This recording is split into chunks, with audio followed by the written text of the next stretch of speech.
Good evening friends, home classes में आपका स्वागत है। कैसे हैं आप सभी। देखिए, आज मैं आपके लिए लेके आई हूँ जो हमारा पेपर सेकंड है कंटेम्प्रेरी इंडिया एंड एजुकेशन, उसकी यूनिट सेकंड।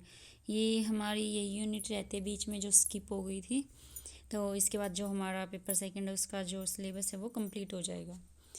तो देखिए, इसमें क्या है कि इस यूनिट में हम करेंगे कि जो शैक्षिक आयोग आए भारत में या नीतियाँ आई, उन्होंने क्या कुछ सिफारिशें की शिक्षा से रिलेटेड। तो इसमें हमारा क्वेश्चन नंबर फर्स्ट है, ब्रिटिश नागरिकों को भारत में व्यापार करने की छूट मिली। तो देखिए, जो इंग्लैंड के लोग थे उनको भारत में व्यापार करने की छूट कब मिली थी? उनको मिली थी 1818 में, वो भी चार्टर एक्ट के द्वारा। जो 1818 में चार्टर एक्ट आया था भारत, उसके द्वारा उन्हें भारत में व्यापार करने की छूट मिली थी।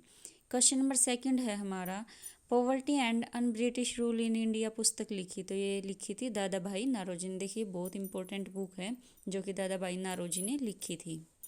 क्वेश्चन नंबर थर्ड है हमारा, मैकाले ने शिक्षा संबंधी अपना परिपत्र प्रस्तुत किया। तो ये उन्होंने किया था 1835 में। क्वेश्चन नंबर फोर्थ है, भारत में अंग्रेजी शिक्षा को बढ़ावा व सर्वप्रथम अंग्रेजी शिक्षा को भारत लाने का श्रेय जाता है।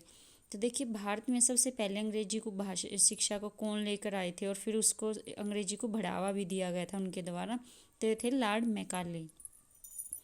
क्वेश्चन नंबर फिफ्थ है हमारा, ज़्यादा से ज़्यादा विद्यालय खोले जाने की सिफारिश की। तो देखिए, ये वुड ने की थी, जो कि वुड डिस्पैच आया था 1854 में। तो उन्होंने ज़्यादा से ज़्यादा भारत में विद्यालय खोले जाने की सिफारिश की थी। देखिए, अगर आपको हमारी वीडियो अच्छी लग रही है तो प्लीज़ इसे लाइक कर दें और चैनल को सब्सक्राइब कर लें, ताकि जो मैं आगे वीडियो डालूंगी साइकोलॉजी से related, S TET C TET के जो हिंदी है, इंग्लिश है, एस टेट और सी टेट में जो भी सिलेबस आता है उस सभी से रिलेटेड वीडियोज़ आपको मिलती रहेंगी, इसलिए आप बेल आइकन को भी प्रेस कर लें। नेक्स्ट क्वेश्चन है हमारा क्वेश्चन नंबर 6, हंटर आयोग ने अपनी रिपोर्ट प्रस्तुत की। तो हंटर आयोग ने 1882 में अपनी रिपोर्ट प्रस्तुत की थी, 1882 में। क्वेश्चन नंबर 7 है, भारत में शिक्षा की प्रगति का मूल्यांकन करने के लिए गठित आयोग। तो ये हंटर आयोग। क्वेश्चन नंबर 8 है हमारा, भारत में माध्यमिक शिक्षा के विकास में सबसे अधिक सहायक रहा। तो ये हमारा मैकाले का परिपत्र रहा था, और मैकाले ही अंग्रेजी भाषा को, जो अंग्रेजी की शिक्षा है उसको भारत लेकर आने वाले पहले व्यक्ति थे। क्वेश्चन नंबर 9 है हमारा, भारत में शिक्षा संबंधी समस्याओं को सुलझाने का सर्वप्रथम प्रयास किया। तो ये किया था सार्जेंट रिपोर्ट ने 1944 में। क्वेश्चन नंबर 10 है, बुनियादी शिक्षा योजना प्रस्तुत की। तो देखिए, ये जो बेसिक एजुकेशन प्लान है हमारा, ये गांधी जी ने प्रस्तुत किया था 1937 में। क्वेश्चन नंबर 11 है, बुनियादी शिक्षा योजना का मूल उद्देश्य था। तो इसका मूल उद्देश्य था शिक्षा में हस्तशिल्प के मध्य बिंदु बनाना। तो देखिए, बुनियादी शिक्षा योजना में क्या था, मेनली गांधी जी ने प्रस्तुत की थी, किस लिए की थी कि ताकि वो स्वदेशी जो वस्तुएं हैं उनको बढ़ावा दे सकें। और वे चाहते थे कि जो शिक्षा है भारत में, उसमें हस्तशिल्प को मेनली प्रेफर किया जाए, प्रेफरेंस दी जानी चाहिए, क्योंकि हस्तशिल्प की जब कला जो है भारतीयों में जागृत हो गई, तभी वो अपने स्वदेशी आंदोलन जो उन्होंने स्टार्ट किया था वो सक्सेसफुल हो सकता था। हस्तशिल्प का मीन्स है हाथ से जो कार्य किया जाता है। क्वेश्चन नंबर 12 है हमारा, बुनियादी विद्यालयों में जितने दिन कार्य करने की आशा की जाती है। तो ये है 288 दिन। तो गांधी जी ने जो शिक्षा प्लान हमारे सामने रखा था, उसमें स्कूल कितने दिन कार्य करने की आशा की जाती थी? 288 दिन। क्वेश्चन नंबर 13 है, बुनियादी शिक्षा योजना के अनुसार शिक्षा का माध्यम होना चाहिए। तो ये मातृभाषा। देखिए, गांधी जी आपको पता है कि वो स्वदेशी पे बहुत जोर देते थे, तो वो मानते थे कि अगर हम मातृभाषा में बच्चों को शिक्षा देंगे तो वो उस चीज़ को अच्छे से समझ पाएंगे। क्वेश्चन नंबर 14 है हमारा, सार्जेंट रिपोर्ट विभाजित है। तो देखिए, 12 भागों में विभाजित है। क्वेश्चन नंबर 15 है, पूर्व प्राथमिक शिक्षा पर जोर दिया गया तो सार्जेंट रिपोर्ट में। क्वेश्चन नंबर 16 है, पूर्व प्राथमिक शिक्षा के अंतर्गत बच्चे की आयु होती है। तो देखिए, जो 3 से और 6 वर्ष के बच्चे होते हैं, 3 से 6 वर्ष तक के बच्चों को पूर्व प्राथमिक बच्चे माना जाता है। क्वेश्चन नंबर 17 है हमारा, माध्यमिक शिक्षा आयोग का गठन हुआ। तो ये हुआ था 23 सितंबर 1952 को। क्वेश्चन नंबर 18 है, माध्यमिक शिक्षा आयोग के अध्यक्ष थे। तो देखिए, इसे जो माध्यमिक शिक्षा आयोग है मुदालियर आयोग भी बोला जाता है, क्योंकि इसके अध्यक्ष एल मुदालियर थे। क्वेश्चन नंबर 19 है हमारा, भारतीय शिक्षा आयोग का गठन किया गया। तो ये किया गया था 14 जुलाई 1964 को, और इसे कोठारी आयोग भी बोला जाता है। तो ये दोनों एक ही चीज़ है। क्वेश्चन नंबर 20 है हमारा, भारतीय शिक्षा आयोग के अध्यक्ष थे DS कोठारी। देखिए जो भी शिक्षा आयोग आए हैं मेनली क्या है कि जो उनके अध्यक्ष होते थे उन्हीं के नाम पे उनका नाम रख दिया जाता है। जैसे भारतीय शिक्षा आयोग के अध्यक्ष DS कोठारी थे, तो इन्हीं के नाम पे इसे कोठारी आयोग भी बोला जाता है। क्वेश्चन नंबर 21 है, कोठारी आयोग ने अपनी रिपोर्ट पेश की। तो देखिए कोठारी आयोग ने अपनी रिपोर्ट 29 जून 1966 को की थी। इसमें क्या था कि जो कोठारी आयोग था उसका गठन तो हुआ था 1964 में, और अपनी रिपोर्ट उन्होंने 2 वर्ष बाद 1966 में अपने सर्वे करने के बाद पेश की थी।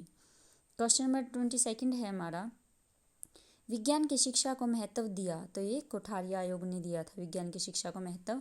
क्वेश्चन नंबर 23 है, सर्वप्रथम 6 से 14 वर्ष के बच्चों के लिए निःशुल्क अनिवार्य शिक्षा का सुझाव दिया। तो ये कोठारी आयोग ने दिया था, जो कि आजकल लागू हो चुका है। क्वेश्चन नंबर 24 है, कोठारी आयोग के सुझावों के आधार पर निर्माण किया गया। तो कोठारी आयोग के जो सुझाव थे वो 1986 की जो हमारी राष्ट्रीय शिक्षा नीति थी उसमें उनको लागू कर दिया गया। क्वेश्चन नंबर 25 है, राष्ट्रीय शिक्षा नीति 1986 की घोषणा की। तो ये उस समय जो हमारे प्रधानमंत्री थे राजीव गांधी जी उन्होंने की थी। क्वेश्चन नंबर 26 है, राष्ट्रीय शिक्षा नीति को बांटा गया। तो देखिए राष्ट्रीय शिक्षा नीति को भी 12 भागों में बांटा गया है। क्वेश्चन नंबर 27 है हमारा, राष्ट्रीय शिक्षा प्रणाली ने स्वीकार की। तो देखिए इन्होंने 10+2+3 की संरचना जो थी वो स्वीकार की थी। अब ये समझ लेते हैं कि जो 10+2+3 की संरचना ये क्या है। ये है हमारा 10th के बाद जो 2 ईयर की होती है +1 और +2, और उसके बाद +3 मीन्स है हमारी जो ग्रेजुएशन होती है 3 ईयर्स की। क्वेश्चन नंबर 28 है हमारा, कंप्यूटर साक्षरता पर बल दिया। तो राष्ट्रीय शिक्षा नीति जो 1986 में आई थी उसने दिया था। क्वेश्चन नंबर 29 है, RT के अनुसार, RT क्या है, राइट टू एजुकेशन के अनुसार छात्र अध्यापक अनुपात होना चाहिए कि कक्षा में कितने बच्चों पर एक अध्यापक होना चाहिए। तो ये 30:1 कि 30 बच्चे होंगे तो एक टीचर होना चाहिए। उससे ज़्यादा होंगे तो फिर जैसे आजकल सेक्शन डिवाइड कर दिए जाते हैं तो फिर एक्स्ट्रा टीचर की या सेक्शंस की ज़रूरत होती है।